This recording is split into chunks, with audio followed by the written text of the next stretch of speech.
तो चलिए सिद्धांत प्रवेश का भाग 3 का पाठ 7 तीर्थंकर वर्धमान ये अपन प्रारंभ करते हैं। इस पाठ में महावीर स्वामी की तीर्थंकर वर्धमान स्वामी की संक्षिप्त जीवन कथा वर्णित है।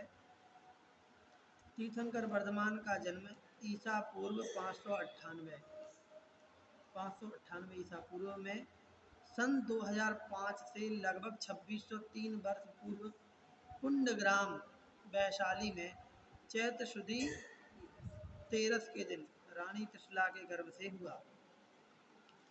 तो यहाँ पर 2005 से 2603 वर्ष पहले है। 2005 के बाद ये 24 चल रहा है, 19 वर्ष और हो गए, तो 2603 में 19 और जोड़ दो तो कितना हो जाएगा?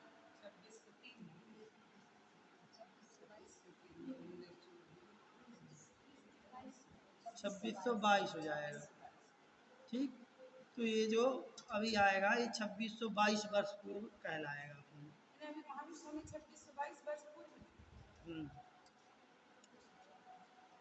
ठीक है।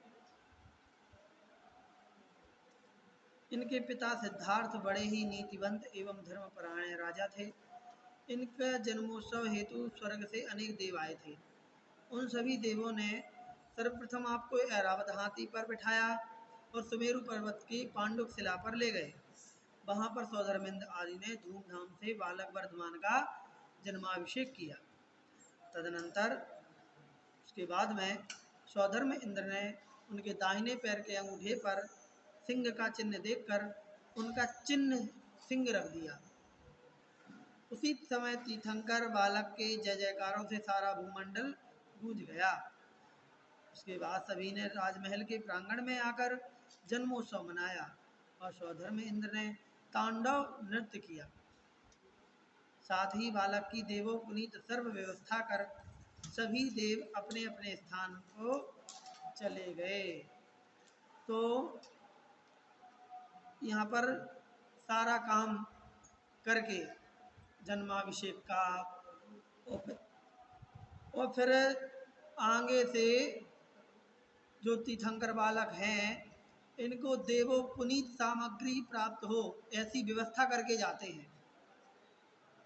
चाहे उनके भोजन हो चाहे वस्त्रादिक हो, सब कुछ क्या होगा? देवों के द्वारा ही लाया गया होगा। तो ऐसी व्यवस्था करके फिर सौधर्मेंद्र चला जाता है। जन्म होते ही राजा सिद्धार्थ के धन वैभव ऐश्वर्य सुख शांति आनंद में वृद्धि होने लगी। इस कारण उनका नाम वर्धमान हो गया। वर्धमान मतलब होता है बढ़ने वाला, निरंतर बढ़ने वाला। वर्धमान वृद्ध धातु से ये बनता है, मतु प्रत्यय लग करके। तो वर्धमान मतलब लगातार बढ़ने वाला। हाँ, ये इनका पहला नाम वर्धमान था। ठीक है। तो क्यों पड़ा था? क्योंकि इनके माता पिता के धन ऐश्वर्य सुख संपदा आदि की वृद्धि होने लगी थी, सुख शांति की। फिर संजय विजय नाम के दो राजों को तत्वार्थ के विषय में कुछ शंका थी। उस शंका का राजकुमार महावीर के दर्शन मात्र से ही समाधान हो गया। कौन का? संजय विजय नामक मुनिराज थे। उनकी जो शंका थी, जो बात उनको समझ नहीं आ रही थी, वो जैसे ही तीर्थंकर बालक को देखा, राजकुमार वर्धमान को, उनको देख करके ही उनकी जो प्रॉब्लम थी वो सॉल्व हो गई। इसलिए मुनियों ने उनका नाम सन्मति रख दिया। मदोन्मत्त हाथी को राजकुमार वर्धमान ने एक क्षण में वश कर लिया, मदमस्त हाथी को। तब सबने मिलकर आपका नाम वीर रख दिया। देव ने परीक्षा करने के लिए भयंकर नाग का रूप धारण करके निर्भय वर्धमान उसके फण पर बैठकर उतरे और उसे घुमाकर निर्मद कर दिया। तब देव ने प्रकट होकर नमस्कार करके महावीर नाम रख दिया। तो यही आपको कभी सुनने में आएगा कि महावीर भगवान पर भी उपसर्ग हुआ, तो यही उपसर्ग हुआ था। तो उपसर्ग नहीं हुआ था, वो तो एक टाइप से उनकी क्या कर रहे थे? परीक्षा ले रहे थे कि क्या है, कैसे है इसका। देव ने परीक्षा करने के लिए अप्सराओं को भेजकर हर प्रकार से तप से डिगाना चाहा, किंतु महावीर सुमेरु पर्वत की तरह अडिग साधना में तल्लीन रहे। तब देव ने आपका नाम अतिवीर रख दिया। तो पहले परीक्षा के लिए नाग का रूप धारण करके आया देव, लेकिन उन्होंने नाग को ही बस में कर लिया।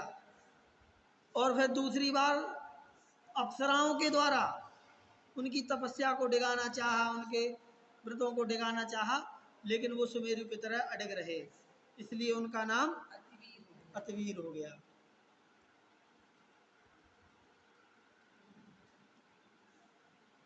आपके शरीर का रंग तपे हुए स्वर्ण के समान था और शरीर की ऊंचाई 7 हाथ थी।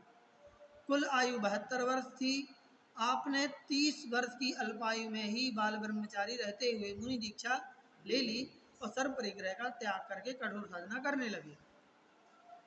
तो इसमें दो चीजें हैं। शरीर का रंग कहता है तपे हुए स्वर्ण के समान, शरीर की लंबाई 7 हाथ, आयु 72 वर्ष, 30 वर्ष की आयु में दीक्षा ली। ठीक, आहार के लिए दिन में एक बार निकलते थे और श्रावकों के यहाँ अपने करपात्र में ही शुद्ध आहार लेते थे। घोर तप करते हुए 42 वर्ष की आयु में आपने केवल ज्ञान प्राप्त कर लिया। कितने वर्ष की आयु में? जिससे आपको सभी पदार्थ एक साथ ही प्रत्यक्ष दिखने लगे। उस समय इंद्र की आज्ञा से कुबेर ने मणिमयी समोसरण की रचना की। उसमें क्रमानुसार सभी मुनि, आर्का, देव, मनुष्य, त्रियंच आदि बैठे, जैसे समोसरण में बैठते हैं। केवल ज्ञान होने के 66 दिन तक भगवान महावीर स्वामी की वर्धमान की दिव्य ध्वनि नहीं खिली, अर्थात धर्मोपदेश 66 दिन तक नहीं हुआ, 66 दिन बाद हुआ। ठीक, महावीर स्वामी के प्रमुख गणधर गौतम स्वामी हुए। इस प्रकार भगवान महावीर स्वामी का केवली अवस्था में देश देश में धर्मोपदेश हुआ, अलग अलग जगहों पर। इसके बाद आप पावापुर के पद्म सरोवर के मध्य स्थित शिला पर ध्यान मग्न हो गए और 2 दिन कठोर ध्यान साधना से समस्त कर्मों को नष्ट करके कार्तिक वदी अमावस्या के दिन प्रातःकालीन वेला में मोक्ष को प्राप्त हो गए, अर्थात सिद्ध हो गए। उसी दिन शाम को गौतम गणधर को केवल ज्ञान हो गया। इसी खुशी में हर घर दीप जलाए गए। उसी दिन से वह दिन दीपावली के नाम से प्रसिद्ध हो गया।